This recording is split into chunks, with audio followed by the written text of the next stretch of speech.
Start.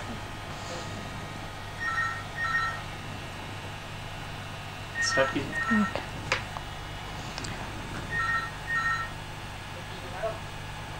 Good evening to this session. Today we are going to take up CSM 21 marketing development, and in this we will be covering block 1 and block 2. Now we know that every organization has at least two activities. One is to produce goods, services, ideas, information, etc., and other is to market them. In the earlier days when we had the industrial society, production is to play a greater role, but gradually as the society evolved towards the selling aspects, marketing started playing a significant role. So what we will try to focus today is on the aspects of marketing and try to understand the different theories that are associated with marketing. So now to start with, let us try to understand the meaning of the term marketing. Marketing, as the term it stands today, it is the process of planning and executing the conception, pricing, promotion, distribution of ideas, goods and services to create exchange that satisfy individual and organizational objectives. The important point here to be noted is the aspect of exchange. This exchange takes place between the buyers and sellers, and both the parties have some sort of value addition through this process. Now, when we look into the different definitions of marketing, we find that there are various elements involved in it. The first and foremost is that it's a managerial process, and like any other managerial process, it involves analysis, planning, implementation and control. Marketing needs to be formulated in a careful way, so a thorough program has to be developed for the purpose, and it involves, as we mentioned just now, that involves exchange of ideas, products, services. That's some sort of exchange of values. Now if we see the latest trends that are taking place nowadays, more focus is being given to the consumer aspect.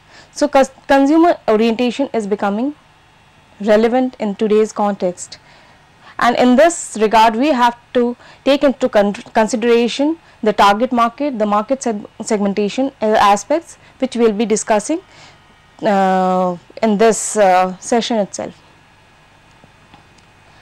And also when we talk about marketing, it has some elements embedded in it, or we call it tools or the marketing mix, that are the 4 P's of marketing. And these 4 P's are, especially when we look into the traditional systems, these were products, price, promotion and place.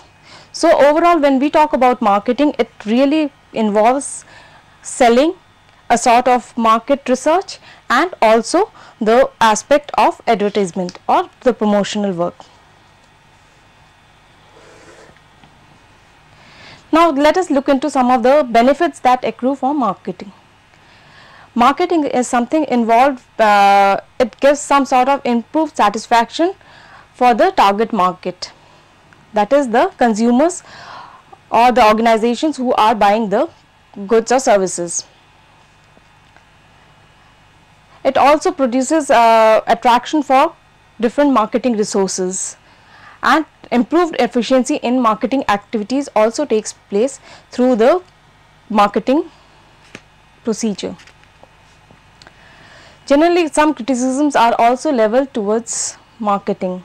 First of all, it is said to be a wastage of public money. Actually, whatever money it is being used for promotional activities like advertisements and other things actually goes, I mean, the public has to pay for that. So the way they are producing and selling and the price that is actually generated, that comes from the public itself. Moreover, it is said that marketing is a intrusive activity because it tries to look into consumers' needs, wants, and in fact that invades the privacy of the consumers. It is also said to be manipulative because we try to see what are the demands and supply aspects, and it may result into if we have clear cut idea of if there is too much demand, it may result into some sort of monopoly in the market. Now let us have a look into the marketing processes. Marketing actually starts basically like any other management function with the mission statement. Mission statement is related to the purpose of the organization and the direction that it is going to take. So it will be based on the organization's goals and objectives. Next is to take into consideration the status of the organization, that is done through situation analysis, and the term that we use actually for situation analysis is SWOT, that is SWOT, standing for strength, weakness, and also different other aspects.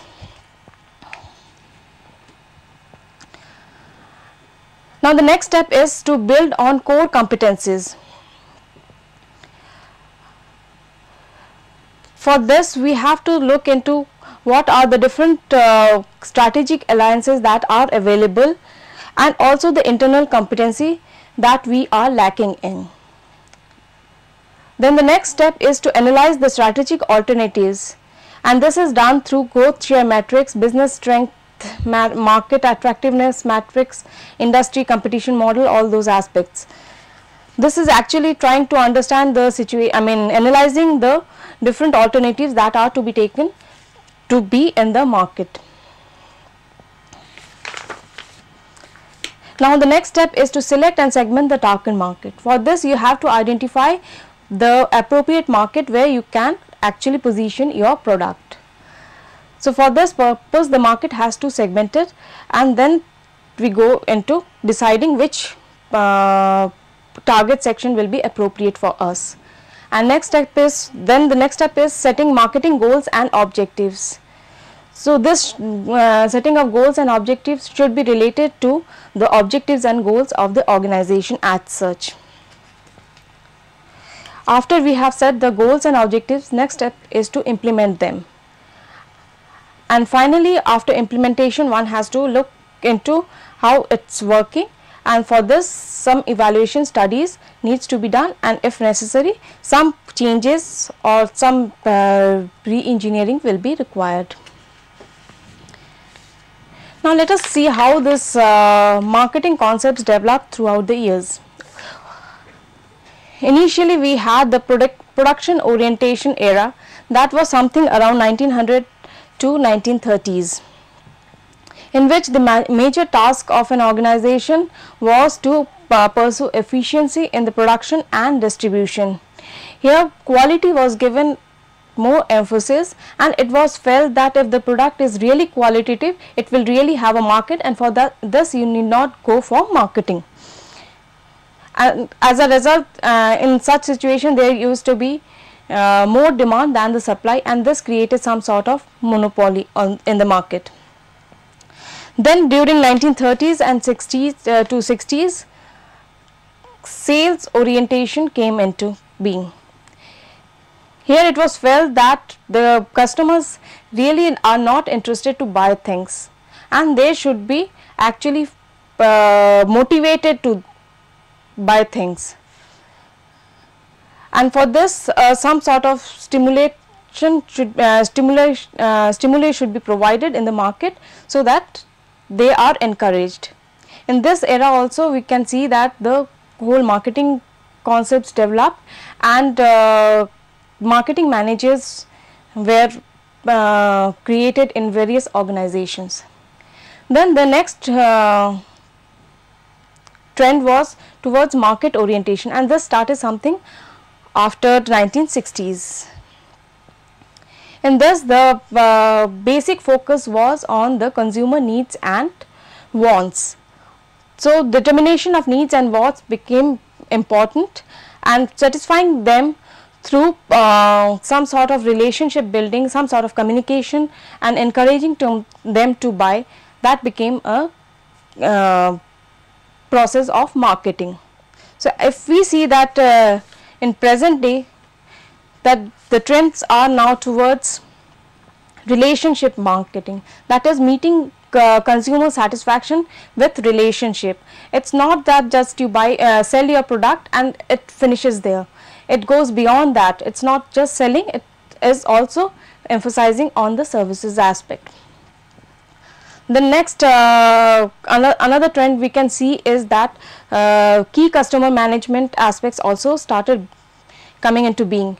Here it's not only trying to help the consumers, it should be some sort of building mutually beneficial relationship between the buyer and seller, and both function together in a win-win situation. Then we have the another trend that is being emphasized, that is supply chain management aspects.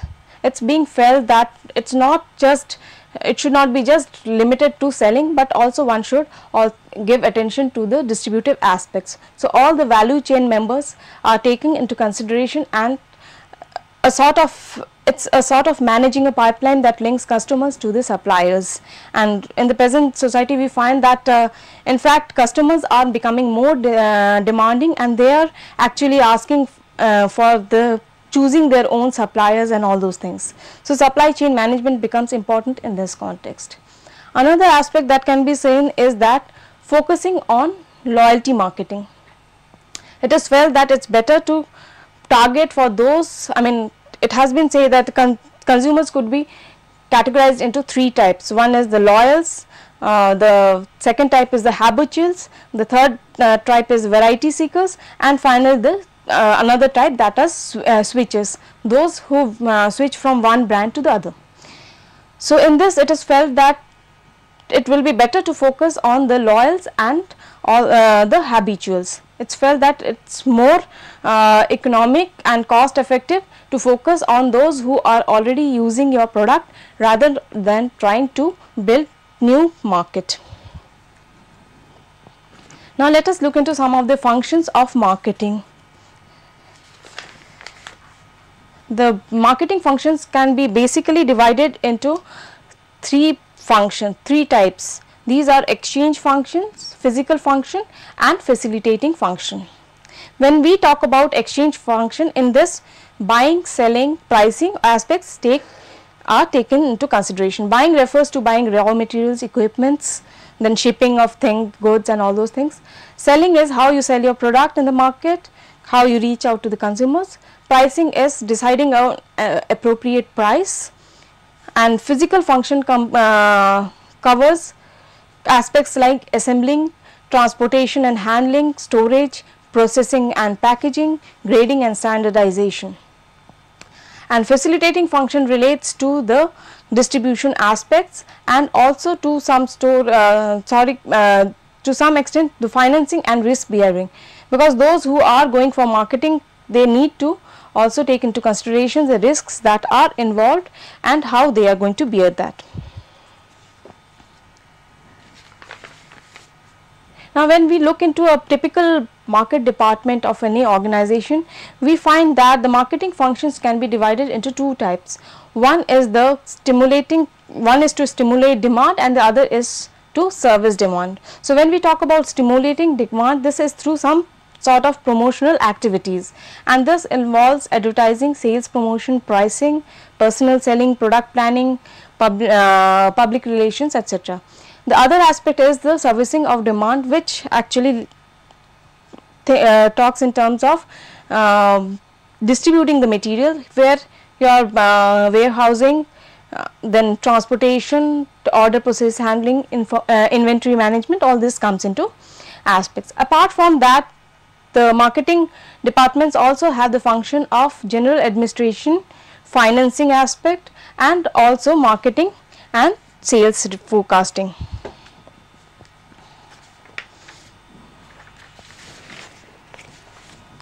Now let us look into what the 4 P's of marketing are, and this is actually being talked about a lot, and you will find the mention whenever you are reading any marketing literature, the mention about marketing mix or 4 P's come into being. Basically, as I told you earlier, that the basic 4 P's were the product, price, place and promotion. This we will also deal with in detail now, but latest developments has also brought into consideration the other 3 P's. Those are the people, processes and physical evidence. Now let us start with the first P, that is the product, and look into what it is actually. Now when we talk about the product, it has certain tangible attributes like design, availability, performance, price, and it has some intangible attributes like image, value, perception. And when we combine this intangible and tangible attributes, we have some sort of a satisfaction or value adding by the use of those products. Products can be again of 3 types. It could be core products that just basically satisfies your basic needs. Then it could be tangible products which has some sort of styling, features, quality, packaging, branding aspects, and it could be also augmented product where you have something beyond the consumer is expecting. So it's something, some sort of benefits accruing to them apart from what they were expecting from a product. Now when we talk about a product, it has certain life cycle like any biological thing. So when we talk about product cycle, it starts with basically the pre-launching when the ideas are generated, and then moves on to the introduction stage. So the first stage of pre-launching is the development stage. Next stage is the introduction stage. When the product comes into the market, some sort of awareness is being done. Then the next stage is growth stage. When it gets into the market, people start buying things, they are aware and they are experiencing the use of that product. Next stage is the maturity or saturation point. At this stage, what happens, people are thoroughly satisfied with the product. One finds that after this stage, the saturation point, the demand for that product starts falling. So the next stage is the decline stage. So if you see in this that the curves for, we have the sales that it goes highest in the maturity or saturation point and then starts falling. Then similarly is the case of this profit also, it will be growing to a certain point and then it starts falling. But one should see that in the initial stage also one faces loss, because you are trying to spend more money on advertisements and other things where your cost is more than the revenue that is earned by selling your product.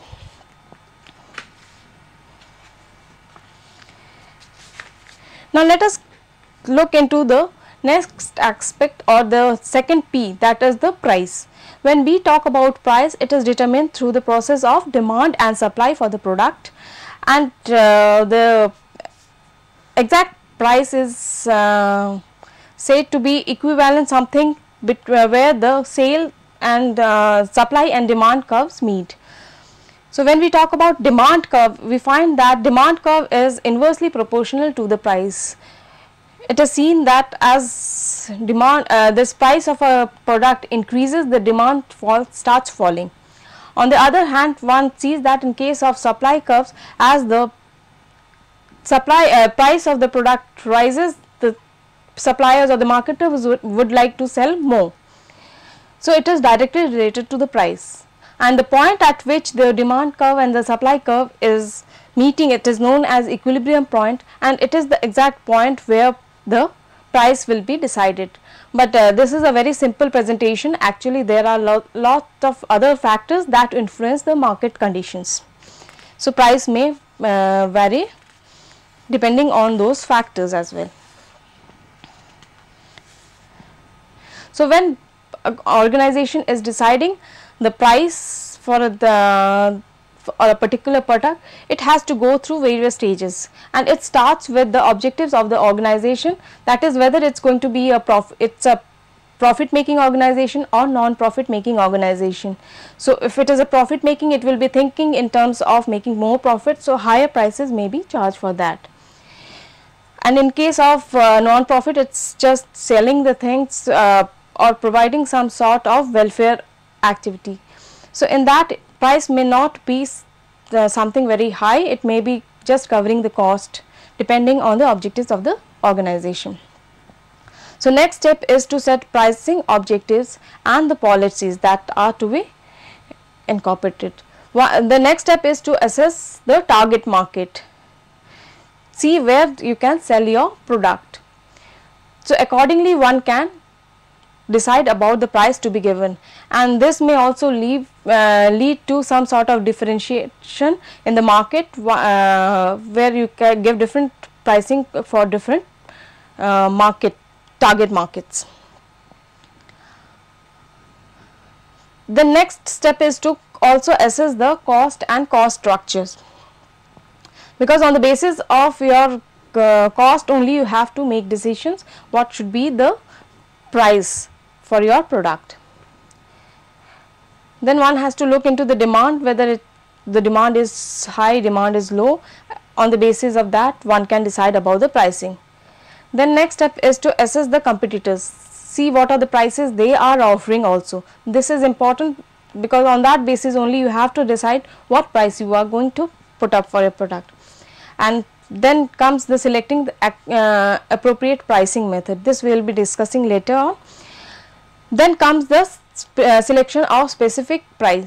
Therefore, when we talk about choosing a specific price, we have to take into consideration the cost of the product that is involved in its production, and also the consumer demand for the product. Now, when we talk about types of pricing, we have basically three types of pricing. One is cost based, that is usually something beyond the cost of production, more than the cost of production, and the general types of pricing used are cost plus and markup prices. Then we have demand based. Here, depending on the demand, you can decide the price, that is go for price discrimination. Then we have competition based pricing also. This is something seeing what your competitors are providing, and it could be something of a imitative price or something that is going rate in the market. Now, depending on the type of organization you have, the organization may, whether it's a profit making or it's a non-profit making organization, it may choose different pricing strategies. Like we have average cost pricing, where actually the total cost of production is taken into consideration and the pricing is done according to that, and this is actually to try to cover up all your costs. The next type is going for price discrimination, that is depending on the demand for the product, you can choose for price discrimination. Then you have marginal cost pricing. This is a sort of method used in case of non-profit making organization, and marginal cost is generally lower than the average cost, and marginal cost refers to additional cost that is involved in producing additional item. Now, when we talk about pricing for an organization, it may have different objectives. One could be cost recovery, one could be market penetration, like if you want to going to launch a new product, so you will try to penetrate the market through lower price. Or it could be for market limitation, like if you have too much demand for a product, then you want to limit your market because you are not able to supply. In that case, you may go for a higher price, so that some sort of limiting factor is used. Then we have market equity also, where depending on the nature of the good, whether it's a welfare sort of good, it's a merit good or whatever it is, or a private good, one can decide the exact pricing. Now, next aspect, let us talk about the promotion. In fact, will be discussing promotion in detail later on also. So this is the third P of marketing. The basic purpose of promotion is informing, persuasion and reminding. There are various tools used for marketing promotions, and some of them are advertising, personal selling, sales promotion and public relations. Now the type of promotional mix that you are going to offer, that will depend on the type of product you are going to sell in the market conditions, that is whether there is a demand for it or not, the availability of funds, like how much fundings you have for your promotional activities, for developing advertisements and all those things, that will depend on what sort of promotional activity you will be taking up. And also on the product life cycle. This is important because if it is in the development stage, you spend more money on promotional activities, but as it gets into the market, it starts being used, your expenditure on marketing comes down. But again at the end, after saturation point, and once again there is a decline, again you need to do some other add some promotional activities again, spend more to try to sell your product. Now we will talk about the fourth P of marketing, that is place, and place relates to the distribution aspect. So when we talk about place, it is actually providing the consumers with the product at their right place and right time. So when we talk about channels of distribution, we have actually, this is a simple diagram showing the manufacturers and marketer who are actually trying to sell their products to their consumers, that is the flow of goods and services taking place, and there are some sort of intermediaries in between, like retailers, wholesalers, who try to take the product from the marketers and at appropriate place give the consumers their needed product. And on the other hand, we find that since we earlier talked about marketing is some sort of related to exchange activities. So here you see that on the one hand you have flow of goods and services, and the other hand you have the flow of payment and information from the consumer to the manufacturer, and in between your exchange of things is taking place. Like the manufacturer is providing the consumer with the product, and the product consumer is paying some price for it, and like in the form of payment. So this sort of exchange takes place. Now now let us have a look into what we understand by market segmentation. This is important because when we plan for our marketing goals and objectives, as well as for your advertising objectives and goals, one has to first take into consideration the market segmentation aspects. Now market segmentation is actually dividing the heterogeneous group of people into heterogeneous population into homogeneous groups, so that it becomes easier to focus on the target groups that may be appropriate for the market. And this distribution of or the grouping can be based on geographical aspects, like it could be grouped as states, regions, countries, like that. This segmentation could be on the basis of demographic, that is age, sex, occupation, income, race, etc. It could be psychographic, like different socio-economic status, lifestyles, hobbies, personality traits, etc. It could be behavioral aspects also, like some people have some brand loyalty, product usage, attitudes, all those things. So on the basis of these, one can segment the market. So now we will be moving on to the next aspect, and that is on marketing research. Marketing research is required to identify your target market, and this could be in various forms. So functional roles played by marketing research are: first is descriptive. It is actually statements of fact, that is describing or trying to identify new problems, and statements of facts in that accordingly. Then we move on to the diagnostic type of research, where you are trying to find out the explanation as to some sort of cause or effect. Then finally you have predictive research, which actually uses the data generated from descriptive and diagnostic research to find out for the purpose of forecasting. Now, marketing research we all know is relevant, and this helps in identification of the market opportunities, reduces the uncertainty, identification of potential problem. One can also track progress, like you have some set objectives and you can track whether you are moving in the right direction or not. Then it helps in evaluating success or failure, and also design of communication tools for the target market. Now, various types of information can be generated through market research, and this could be like what are the different market segments, then the different levels of purchasing powers of your buyers and their also habits of buying. Then you have different psychological factors like their attitudes and other things also you can take into consideration. Then competition in the market also can be found out from the marketing research.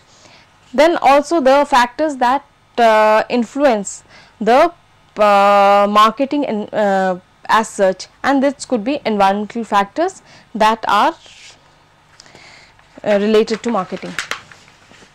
Now, when we talk about marketing research process, it goes to various steps, and to start with, it starts with defining the market problem and what are the finding out the different opportunities that can be utilized. The next is designing the research plan according to the problem that you have identified, which you are trying to solve, and also laid down some objectives for your research. The next next step is collection of data. Then you go for organizing and analyzing this data, and finally you present and utilize the market research data. That could be for the purpose of like any marketing activity, like deciding on price, or it could be deciding on the promotional aspects. So, these are the steps that you follow.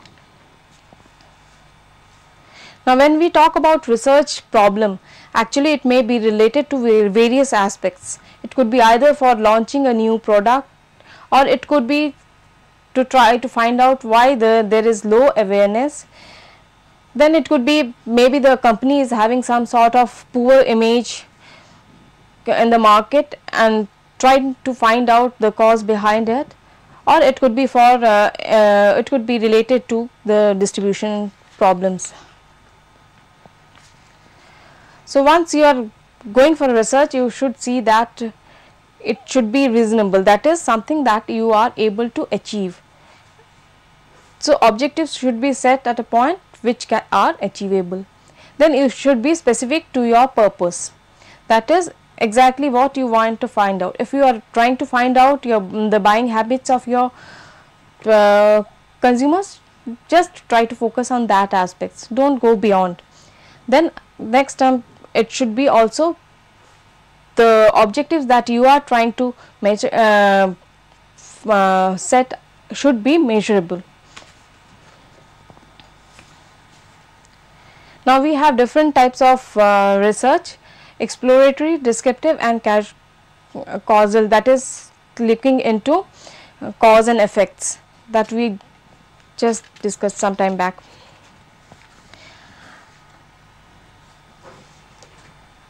Now, coming to the aspects of elements of market plan, it has to go, it has to take into consideration the sources of the data that are to be used, and this data could be primary data or secondary data. When we talk about secondary data, there are number of already available data in the market which one can use, and these could be in the form of census reports, yearbooks, and these are readily can be found in the uh, and it could be used. Then when we talk about primary research, it is actually based on some sort of survey, and it is a process of trying to collect data. And this the next is to do the research and the techniques that are to be used for the purpose. And we have various techniques like observation technique, experimentation, survey methods.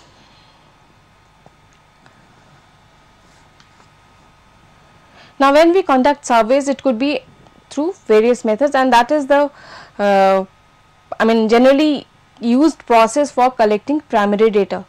And we can be using postal, fax or email, we can be using telephone, then we can have face to face interviews, or we, nowadays online questionnaires are used to collect information for consumers.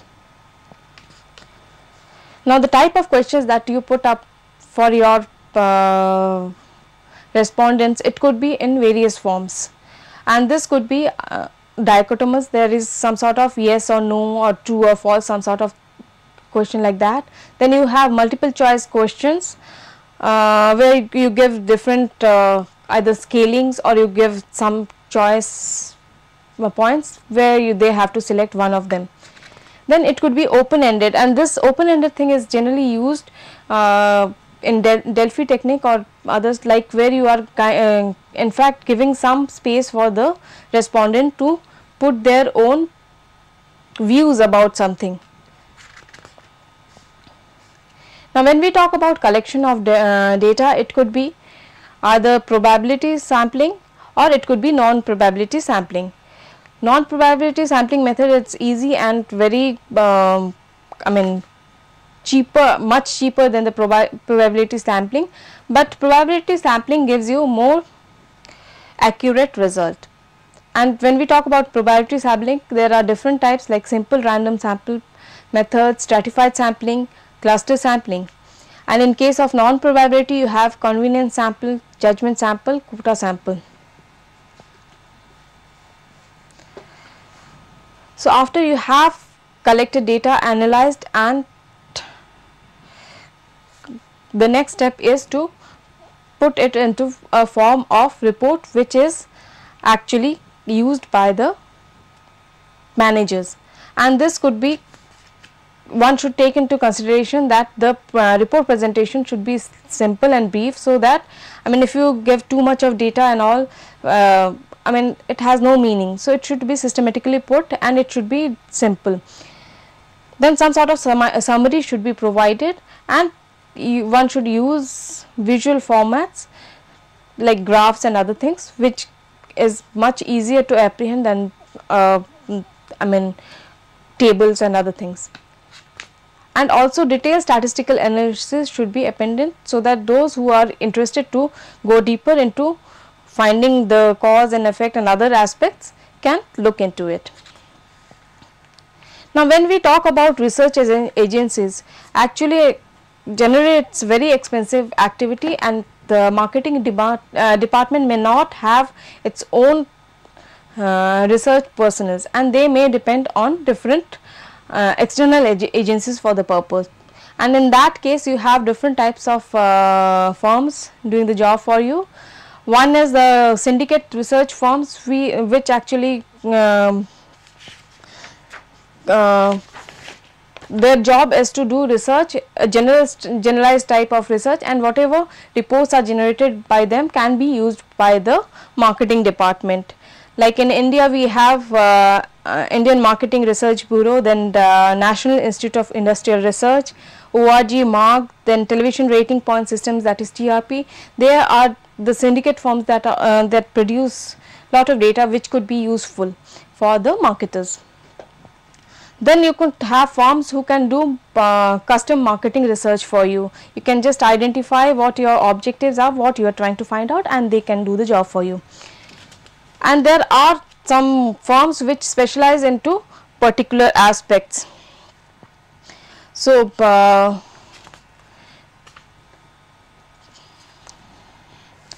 Now let us move on to the next aspect, that is the latest developments that are taking place, and we find that lot of we are talking in terms of digitization and other things. So what is happening, that we have lot of activities, marketing activities which are online, and advertisements and other things are also being used for this purpose. We find that there are various advantage for this purpose, and few of them are that, like advertisements are accessible 24 hours a day, 365 days in a year, that's always available. I mean, in case of other media it may not be always available. Then the response and results can be measured immediately, and it is also interactive when we talk about web based advertisements. Then moreover, web access is free, especially those who have internet connections, and there are no distribution or printing fees, and as a result of this, what happens, that you cut down the cost and you can approach more number of people, and the frequency also could be more in that case. And as a result, millions of consumers can be reached at the cost of a single one advertisement. And there are other advantages as well, like materials and data can be updated fast. There are various options when you talk about advertising your products on the web. One could be renting space, that is can be using already available portal for your advertisement purpose, or you could be having your own website. This could be in fact a costly proposition, but sometimes people do that also.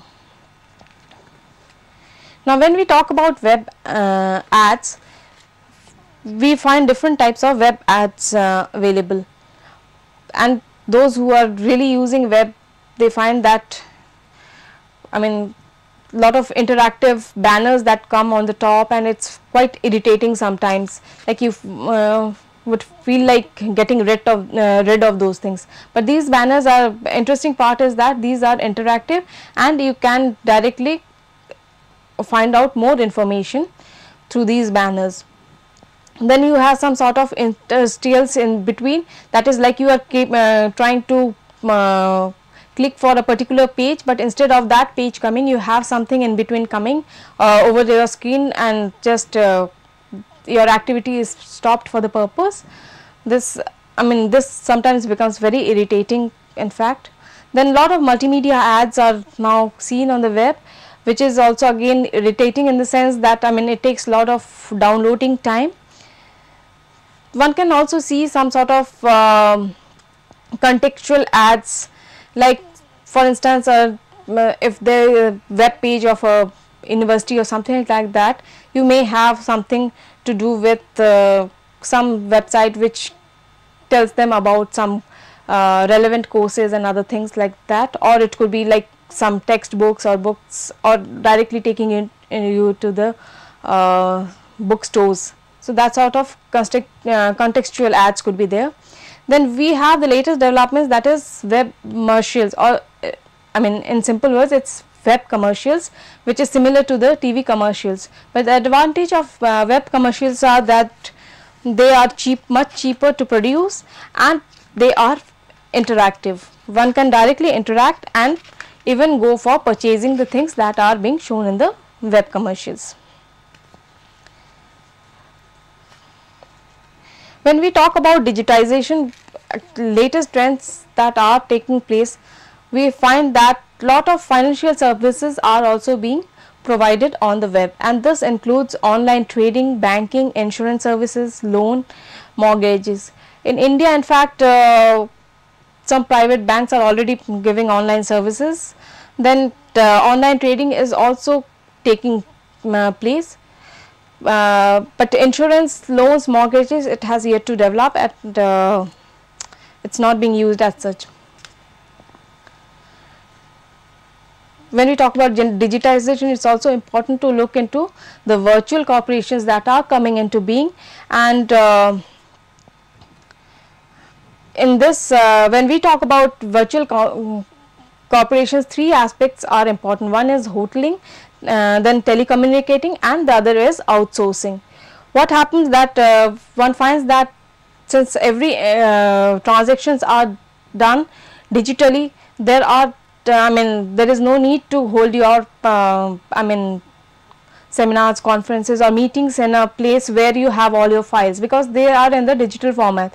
So as such, as a result of this, office concept is going away. So a sort of hoteling, that is conducting your meetings anywhere, is possible. Then workers are now it's becoming quite common, especially in developed countries, that they are doing their job from their home or any other places, and this is where telecommuting has taking place. Then another aspect that is taking place is outsourcing, that instead of trying to specialize in all activities, the organization are giving this outsourcing those activities to different organizations, and these organizations actually working in collaboration in a sort of virtual mode. Now when we talk about digitization and the latest development, we find that a lot of activities are also taking place. Digital payment systems have developed, and it's in fact being extensively used. So when we talk about digital payment systems, we have different types of payment systems.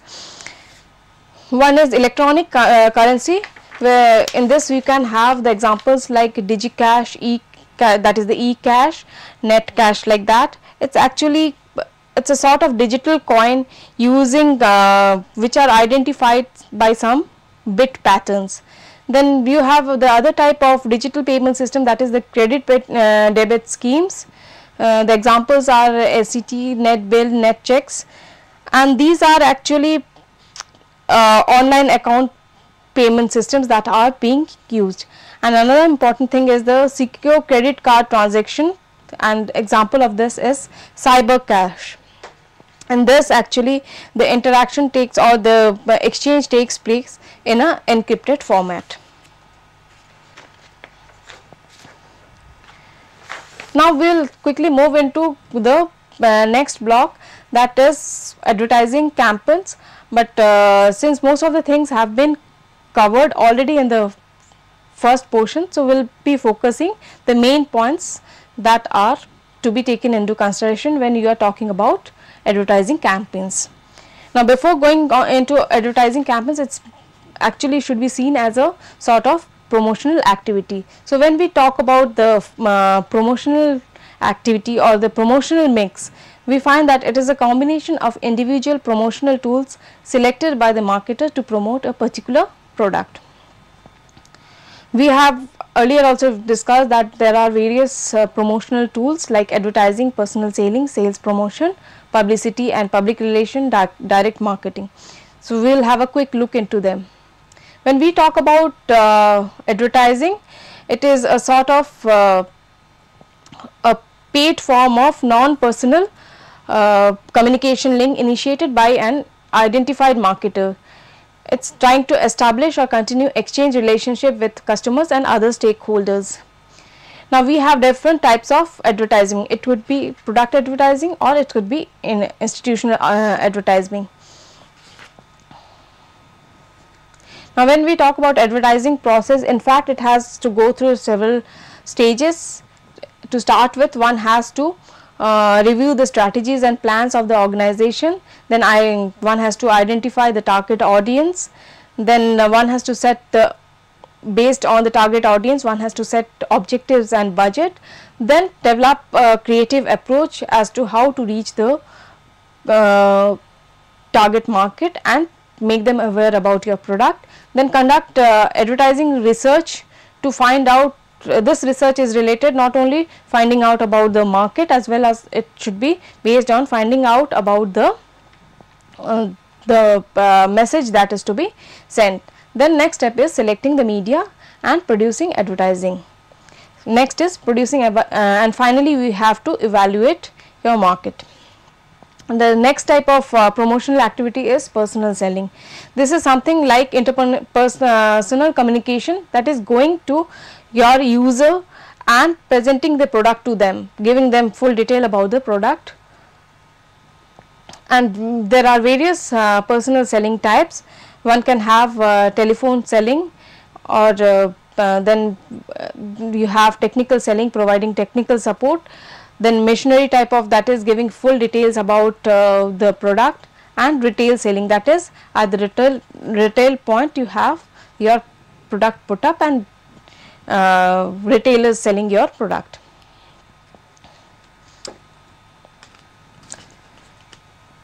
Then the other type of promotional activity is sales promotion. It is actually a communication of any intermittent or short term incentive that enhances the basic value of a product to encourage channel members and sales people to market it and the consumer to buy it. We have various types of sales promotion. It could be consumer sales promotion, or it could be trade sales promotion. These are nothing but just providing some sort of incentives in the form of discounts and other things, so that they get motivated to buy your product. We have various forms of consumer sales promotion, like coupons, samples, sweepstakes, premiums, which are generally being used. Apart from that, you have price promotion, like reducing price and all those things. Then refunding and rebates, like you offer a good and ask the user to use for some time, and if they do not like it, they can just return the product and get back the full money. So that sort of promotional activity is also provided. Then displays are also done in the point of sale. For trade sale promotions, actually their traders are provided allowances in the form of off invoice allowance or giving extra allotment, or it could be in the form of giving incentives or some sort of contests for those who sell more. Then sales promotion is also possible through trade shows, like we have trade fairs in the Pragati Maidan every year and also specialized trade shows also. It could be related to any product. Then cooperative advertising is also possible, where you have different marketers coming together through a value chain partner to actually advertise their to actually promote their product. And also sometimes the marketers provide training and marketing to those who are buying their product. Then we have another promotional activity, that is public relations and publicity. Public relation is something which is actually trying to evaluate the stakeholders' attitude, identifying the marketer's product and activities with stakeholders' interests, and building long-term relationship with them. And publicity is a byproduct of it. In fact, it looks into the subset of it's a subset of public relation that encourages non-paid media coverage of the marketer and its product. Now, the main objective of the publicity is to raise some sort of awareness or inform or educate the target groups, or build trust and understanding, or try to develop some sort of communication lines with them. There are various PR and publicity methods. It could be in the form of news releases, or like announcing through television newscasts, or through any other media, or like journals and other things, or it could be through news conferences where the reporters are met with by the representatives of the organization who tell them about their product, launching of new product. Now, finally we will look into the another promotional activity, that is direct marketing. Direct marketing is a two-way process of marketing communication through which marketers offer and customers buy products without contact with other channel members. when we talk about direct marketing methods, it could be of various types. It could be database marketing, or direct mail advertising, or direct response advertising.